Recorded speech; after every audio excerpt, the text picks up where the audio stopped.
Hello everybody, namaskaram. Very fabulous Women's Day to all of us.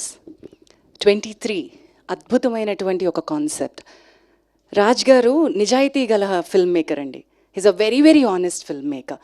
మనం దాన్ని cinema రూపంలోనే చూడొచ్చు. వ్యక్తిగతంగా వాళ్ళు ఏమిటి, ఏ ఆదర్శాలని వాళ్ళు ఉపయోగించుకుని ఏ ఆదర్శాలని వాళ్ళు చెప్పాలనుకుంటున్నారు, ఇవన్నీ తర్వాత ఆ ఆదర్శాలన్నీ తెరపై కనిపించడం అనేది మాత్రమే రాజ్ గారి ప్రత్యేకత. So I'm really humbled and honoured.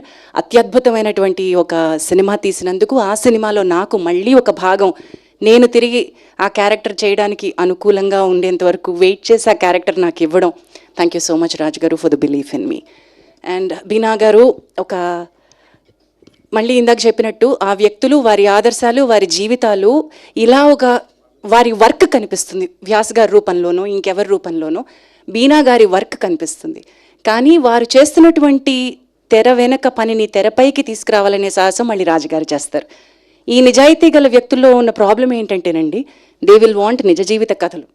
ఆ నిజ జీవిత కథల్ని అంతే నిజాయితీగానే చెప్పాలి అనుకుని పరితపించిపోతారు. ఆయన అదృష్టం ఏంటంటే ఆయన రైట్ రీసోర్స్ పర్సన్స్ని వెతుక్కున్నారు. మా ఎదురుగుండా వెంకట సిద్ధారెడ్డి గారు కూర్చున్నారు. ఒక కన్ను ఎక్కడైనా సరే వజ్రం కనిపిస్తుందా అని వెతుక్కుంటూ ఉంటుంది ఆయన కన్ను. సో ఒక రిసోర్స్ పర్సన్ని వెతుక్కోవడం, అక్కడి నుంచి లక్ష్మణ్ నీలే గారు లాంటి ఒక తెలంగాణ గర్వించదగ్గ ఆర్టిస్ట్ ఇలాంటి సినిమాలకి ప్రొడక్షన్ డిజైన్ చేయడం ఏంటి, ఈ మహేష్ గంగిమళ లాంటి వ్యక్తులు, ఆల్ దీస్ వండర్ఫుల్ రీసోర్స్ పీపుల్ని పక్కన పెట్టుకుని, అమ్ముల పొదిలో మార్క్ రాబిన్ లాంటి వ్యక్తిని పెట్టుకుని, వీళ్ళందరినీ పెట్టుకుని ఈయన అస్త్రాల్ని సంధిస్తాడండి. ఏమొచ్చి ఈయనకి అమెరికాలో ఒక సాఫ్ట్వేర్ ఉద్యోగికి సినిమా ఏం చెప్పడం వచ్చు అని మీరు అడగచ్చేమో. But he knows how to utilize the resources and the honesty. ఒకటి చెప్తానండి, ఆనెస్టీగా అంటే నిజాయితీకి పవర్ ఉంది, హైప్కి వల్నరబిలిటీ, ప్రెషర్ ఉంది. ఏదైతే మీరు 1000 కోట్లు 100 కోట్లు హైప్ తీసుకొస్తారో, నిజమైన కథే కావచ్చు, హైప్ ఎప్పుడైతే ఇస్తారో అది ప్రెషర్ కింద క్రంబుల్ అయిపోతుంది. నిజాయితీగా ఆనెస్ట్గా ఎప్పుడైతే కథ చెప్తారో ఆయనకి పవర్ ఉంటుందండి. ఈరోజు ఇక్కడ సెలబ్రిటీస్ ఎవరు లేరు, it is only the team.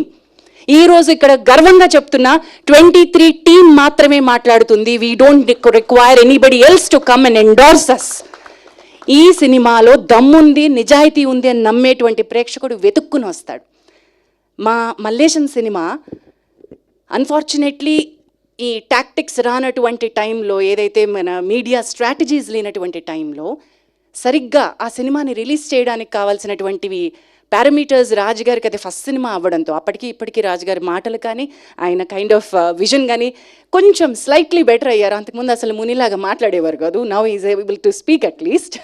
So అద్భుతమైనటువంటి తెలంగాణ చరిత్రలో నిలిచిపోయేటువంటి అద్భుతమైన సినిమా మల్లేశం మనం థియేటర్లో చూపించలేకపోయాం. ఈరోజు ఒక్కసారి ఓటీటీ ప్లాట్ఫామ్స్కి వెళ్ళి ఆ సినిమా చూడండి, గుండె ఉప్పొంగిపోతుంది. నేషనల్ అవార్డ్స్లో దగ్గర నుంచి మీరు ఈ మధ్య చెప్పుకునే రెగ్యులర్ సైమా ఐఫా వరకు ఎందుకు మన సినిమా లేదు తెలంగాణ సినిమా అని మీరందరూ ముక్కునేలేసుకోవాలి. మనని మనం క్వశ్చన్ చేసుకోవాలి. ఎవరో ఇచ్చిన నామినేషన్స్కి మాకు వచ్చే అవార్డులు మాకొద్దు అని మేము గర్వంగా చెప్పుకోగలిగేటువంటి స్థితిలో ఈరోజు ఉన్నాం. Because our cinema is going to be the pride of Telugu cinema. ఈ 23 ఈజ్ ఆల్సో సచ్ చరిత్రలో నిలిచిపోయే గొప్ప cinema. Look at these powerful రా ఎమోషన్స్. ఆ పోస్టర్ చదవండి, అందరూ సమానమే కానీ ఇంకొంతమంది ఎక్కువ సమానం.